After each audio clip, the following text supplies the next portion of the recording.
شروع اللہ کے نام سے جو بڑا مہربان نہایت رحم کرنے والا ہے۔ اور جب ان سے کہا جاتا ہے کہ زمین میں فساد بپا نہ کرو تو کہتے ہیں ہم ہی تو اصلاح کرنے والے ہیں۔ آگاہ ہو جاؤ، یہی لوگ حقیقت میں فساد کرنے والے ہیں مگر انہیں اس کا احساس تک نہیں۔ اور جب ان سے کہا جاتا ہے کہ تم بھی کیا ایمان لاؤ جیسے دوسرے لوگ ایمان لے آئے ہیں تو کہتے ہیں کیا ہم بھی اسی طرح ایمان لے آئیں جس طرح وہ بے وقوف ایمان لے آئے۔ جان لو، بے وقوف در حقیقت وہ خود ہیں لیکن انہیں اپنی بے وقوفی اور ہلکے پن کا علم نہیں۔ اور جب وہ منافق کے اہل ایمان سے ملتے ہیں تو کہتے ہیں ہم بھی اسے ایمان لے آئے ہیں، اور جب اپنے شیطانوں سے تنہائی میں ملتے ہیں تو کہتے ہیں ہم یقیناً تمہارے ساتھ ہیں، ہم مسلمانوں کا تو محض مذاق اڑاتے ہیں۔ اللہ انہیں ان کے مذاق کی سزا دیتا ہے اور انہیں ڈھیل دیتا ہے تاکہ وہ خود اپنے انجام تک جا پہنچی سو وہ خود اپنی سرکشی میں بھٹک رہے ہیں۔ یہی وہ لوگ ہیں جنہوں نے ہدایت کے بدلے گمراہی خریدی لیکن ان کی تجارت فائدہ مند نہ ہوئی اور وہ فائدہ مند اور نفع بخش سودے کی راہ جانتے ہی نہ تھے۔ ان کی مثال ایسے شخص کی مانند ہے جس نے تاریک ماحول میں سے آگ جلائی اور جب اس نے گرد و نواح کو روشن کر دیا تو اللہ نے ان کا نور سلب کر لیا اور انہیں تاریکیوں میں چھوڑ دیا، اب وہ کچھ نہیں دیکھتے۔ یہ بہرے، گونگے اور جب اندھے ہیں پس وہ حران راست کی طرف نہیں لوٹیں گے۔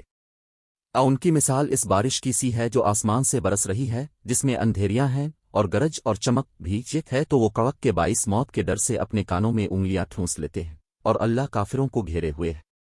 یوں لگتا ہے کہ بجلی ان کی بینائی الفاچک لے جائے گی، جب بھی ان کے لیے ماحول میں کچھ چمک ہوتی ہے تو اس میں چلنے لگتے ہیں اور جب ان پر اندھیرا چھا جاتا ہے تو کھڑے ہو جاتے ہیں، اور اگر اللہ چاہتا تو ان کی سماعت اور بصارت بالکل سلب کر لیتا، بے شک اللہ ہر چیز پر قادر ہے۔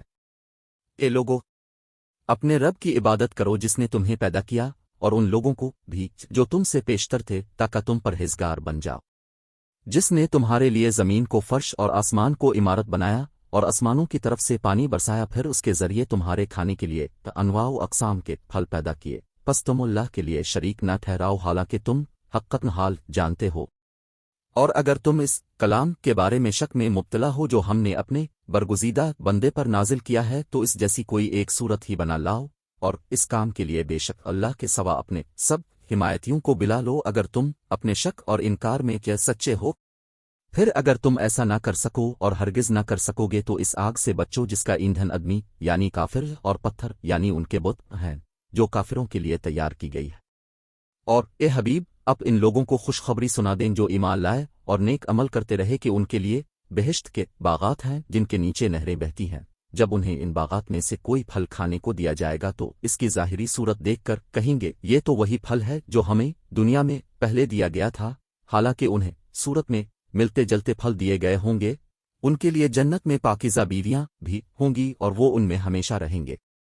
بے شک اللہ اس بات سے نہیں شرماتا کہ سمجھانے کے لیے کوئی بھی مثال بیان فرمائے، خواہ مچھر کی ہو ایسی چیز کی جو حقارت میں اس سے بھی بڑھ کر ہو، تو جو لوگ ایمان لائے وہ خوب جانتے ہیں کہ یہ مثال ان کے رب کی طرف سے حق کی نشاندہی ہے، اور جنہوں نے کفر اختیار کیا وہ اسے سن کر یہ کہتے ہیں کہ ایسی تمثیل سے اللہ کو کیا سروکار۔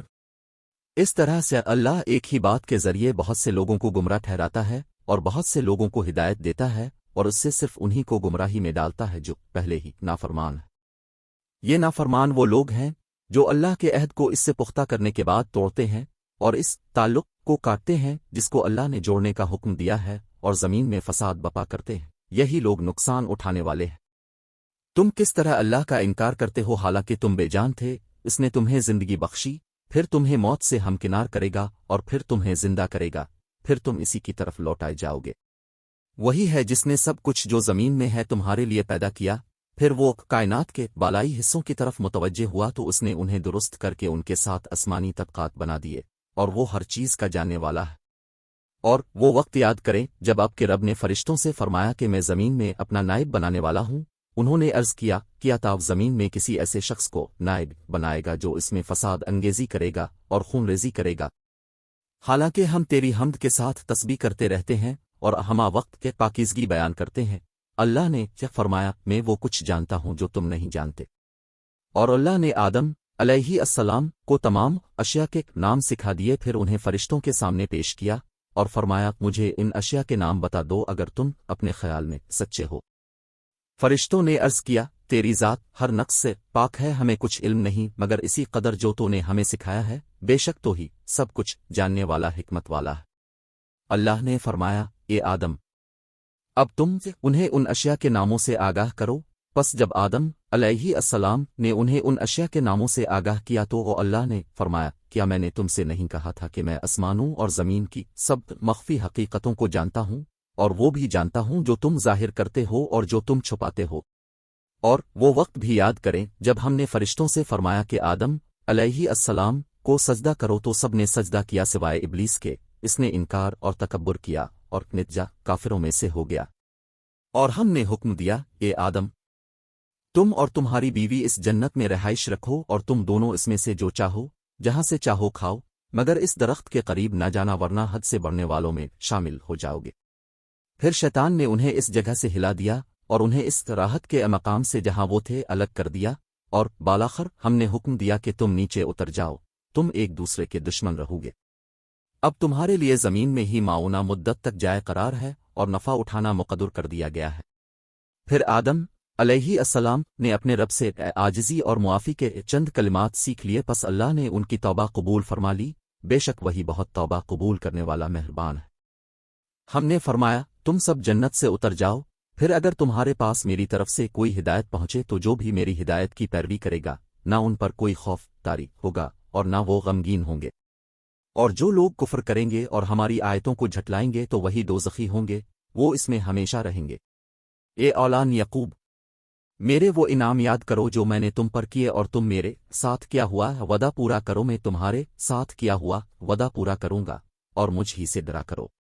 سورۃ بقرہ آیت 11 تا 40۔